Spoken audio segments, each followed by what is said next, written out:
Hello mga Mars! Mandang-mandang araw na naman sa inyong lahat. Ito na naman po ang inyong Auntie Kenyang Chika Dora na maghahatid na naman sa inyo ng mala construction na Love Chika.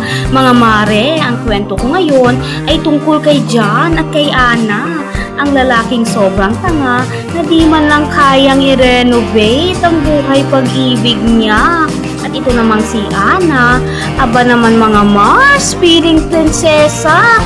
Sobrang taas ng standards sa mga magiging Prince Charming niya. Kaya mga Mars, tayo na at magkwentuhan at nang malaman natin kung anong kalalabasan ng kwentong pag-ibig na one-sided lang. Ito na nga mga Mars ang chika. Si John sa kabilang baryo, isang simpleng lalaki at masipag na anak. Lumaking matalino, ngunit dahil kapos sa buhay at ang kanyang nanay maagang nabiyudo, no choice si John kundi magtrabaho. Yun na nga mga Mars, high school lang ang natapos ni John, kaya wala siyang choice kundi mag-apply sa construction site na lang. Nagtiyaga rin siya bilang labor. Siyempre mga Mars, di ba? Ang importante may sweldo. At isang araw mga Mars, may nagpakilig sa malasemento niyang puso. Siyempre, walang iba kundi ang magandang prinsesa na kanyang kapitbahay. O, di ba? Pero mga Mars, may problema. Hindi siya bet ng prinsesang kapitbahay. Kesyo construction worker lang daw, walang mararating sa buhay. Pati ba naman pamilya nitong si Ana? Ba naman mga Mars, talagang nakikisabay. Ayaw talaga tanggapin ang panliligaw ng ating bida. Pero syempre mga Mars, never give up talaga itong si John. Lahat ginawa niya, nakuha lang ang atensyon nitong si Ana. Ito namang si Ana, aba naman, sobra-sobrang pagkaambisyosa. Di man lang talaga na-appreciate lahat ng effort at gastos ni John sa kanya. Ito namang si John, tikong bibig lang. Di man lang nagre-reklamo kahit gawin siyang utusan, di ba? Nako talaga John ewan ko na lang talaga sa iyo John.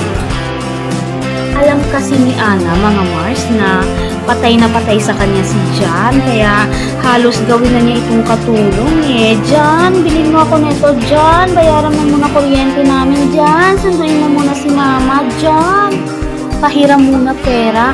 O, di ba? Meron ba kayong John? Ay, nako talaga mga Mars, sobrang nakakainis dahil nga sobrang bait nitong si John, kahit pagod, nako, sunod-sunuran na rin lang. Pati nga pamilya ni Ana pinapahiya na talaga itong si John. Nakakagigil na nga talaga mga Mars Parang minsan, parang gusto ko na lang din batukan itong si John para matauhan Imagine mga Mars ang kakarampot niyang kinikita sa construction, hinahati pa niya sa pamilya niya at kay Ana. Hindi na nga siya makabili ng bagong t-shirt niya Hindi na nga rin siya nagme-merienda sa sobrang tipid para lang kay Ana. Pero itong si Ana mga Mars, aba, updated ang nails, may pariband at bagong bag pa. O, di ba? Pero si John, nagtitiis sa hirap. Makita niya lang talagang masayang mahal niya na si Ana.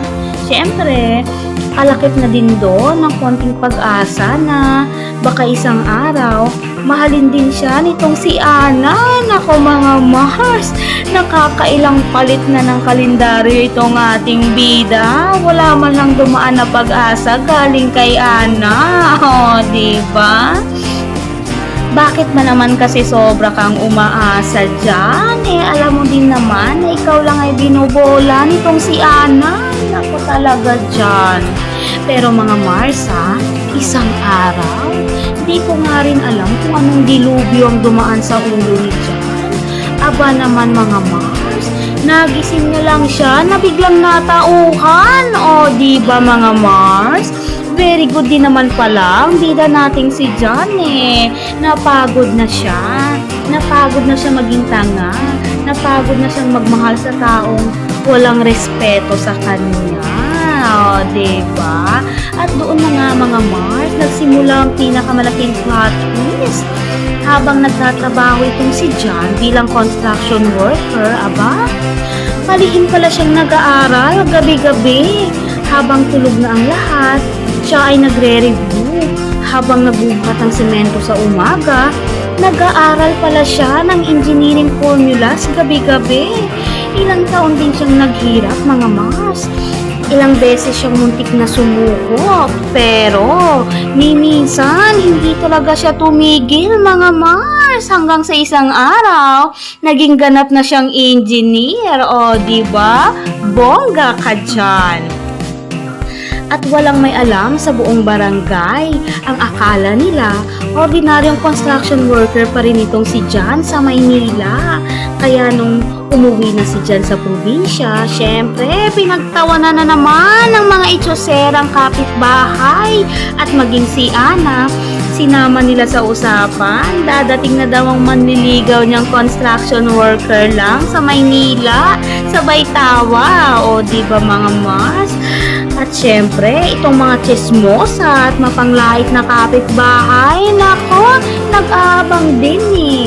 Nag-aabang at naghihintay sa nakalatang tinapay. O, diba mga Mars? Ibang klase talaga eh. Pero mga Maro, ito na. Tumigil na ang bus. Bumaba na si John. Aba mga Mars, naka-long sleeves. Malinis, pormadong-pormado, mukhang professional, aba, tinginan lahat ng marites eh, di makapaniwala, at syempre, di ba, lumaganap kaagad ang kapanabinabik na balita na ito palang si John, isa na palang professional engineer, o di ba, bongga, at ito namang si Ana, aba, halos mabitawan ang cellphone na hawak niya sa narinig na balita. At syempre, yung nanay niyang ambisyosa, dali-daling naghanap ng pinakamagandang bestida at inabot sa anak. Nag-ayos si Ana, nag-makeup, nagpabango, at syempre, sabay punta sa bahay ni John.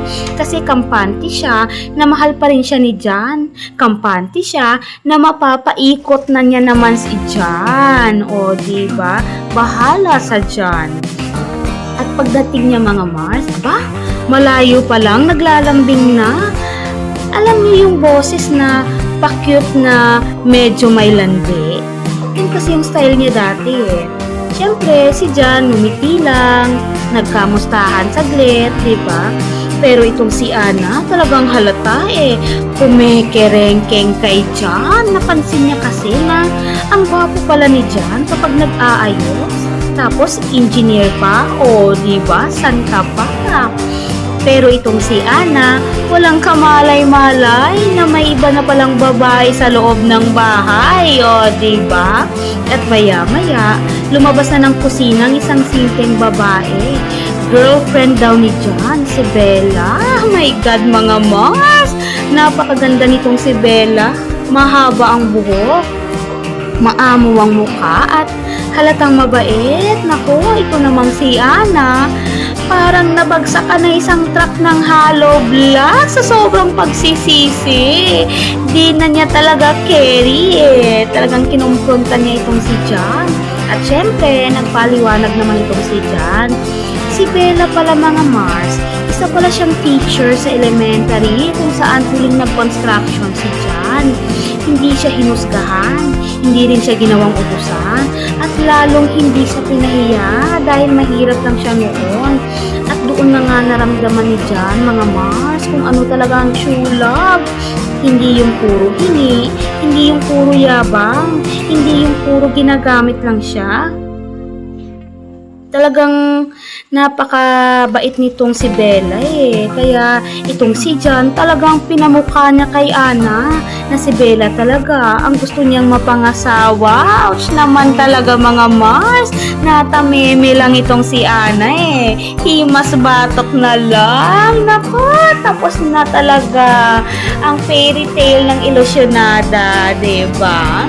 Kaya nga sa mga katulad kong single dyan, ako mare, Huwag tayong masyadong magmataas sa pagpili ng lalaki at lalong huwag nating gamitin ang pagmamahal ng isang tao para lang sa sariling gusto. Dahil minsan, yung taong sinasamantala mo at pinagtatawanan ngayon, di natin alam.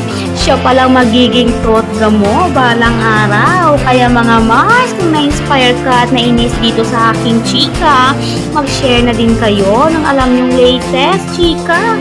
I-share nyo lang sa comment box mga Mars at baka sa susunod na love chika natin kwento mo na ang ating bida. Kaya huwag niyong kalimutang i-like, comment ng thoughts mo at mag-subscribe sa love chika ni Mars para lagi kang updated sa pinaka-juicy, relatable at nakakabaliw na love chika dito lang sa love chika ni Mars.